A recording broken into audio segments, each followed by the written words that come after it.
యేసుక్రీస్తు నామంలో ప్రతిరోజు దేవుని వాగ్దానం అనే కార్యక్రమానికి మిమ్మల్ని అందరినీ ప్రేమతో ఆహ్వానిస్తున్నాం. ఎలా ఉన్నారండి? అందరు బాగున్నారా? దేవుని కృపలో దయలో వర్ధిల్లుతున్నారా? ప్రార్థన చేసుకుంటున్నారా? ప్రతిరోజు ఇస్తున్న వాగ్దానాలు ఎత్తిపట్టి ప్రార్థన చేయండి. దేవుడు తన ఆశ్చర్యమైన అద్భుతమైన కార్యాలు మీ పక్షాన మీ కుటుంబ పక్షాన జరిగించడానికి సిద్ధంగా ఉన్నాడు.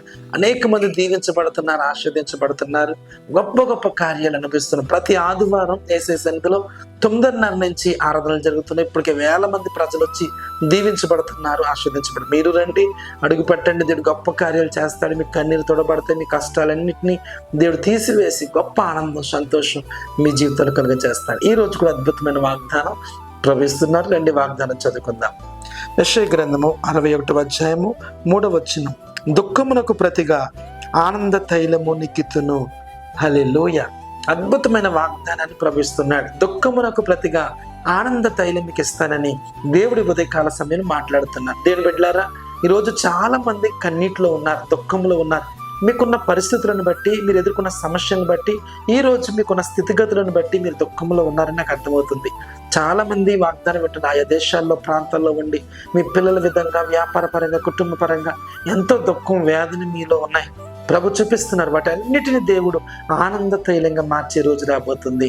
నీకు విడుదల సమీపించింది. మీ కష్టాలన్నిటిలో నుంచి, కన్నీటిలన్నిటిలో నుంచి దేవుడు మిమ్మల్ని పైకెక్కించబోతున్నాడు. గొప్ప కార్యాలు, అద్భుతమైన కార్యాలు మీ జీవితంలో మీరు చూడబోతున్నారు. ఎంతమంది వాగ్దానం వింటున్నారో, ఎలాంటి పరిస్థితుల్లో ఉన్నా, ఎలాంటి కష్టంలో ఉన్నా, జీవం గల దేవుడు మీ దుఃఖమునకు ప్రతిగా ఆనంద తైలని ఇవ్వబోతున్నారు. ఏ విధమైన ఏ కారణం చేత నువ్వు బాధలో ఉన్నావు, కష్టంలో ఉన్నావు, వేదనలో ఉన్నావు, ప్రభు వాటన్నిటి నుంచి నేను మలుపు తిప్పి గొప్ప ఆశీర్వాదం, దీవెన నీ జీవితంలో కలుగ చేయబోతున్నాడు.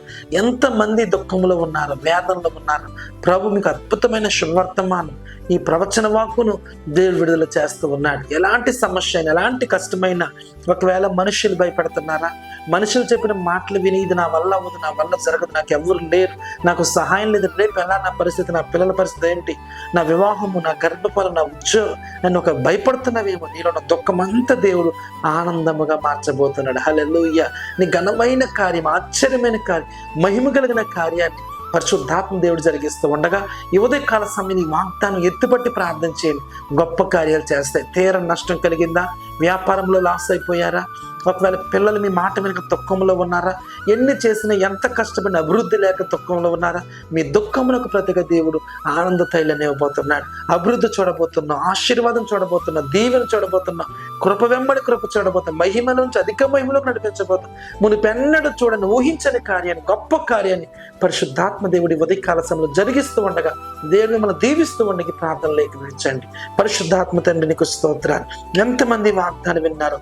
దుఃఖమునకు ప్రతిగా ఆనంద తైలం ఇస్తానన్నా, కష్టాల్లో, కన్నీటిలో, వేదనలో, దుఃఖంలో ఉన్న వారందరూ ఆదరించబడుదురుగాక, ఆనంద తైలముతో అభిషేకించబడుదురుగాక.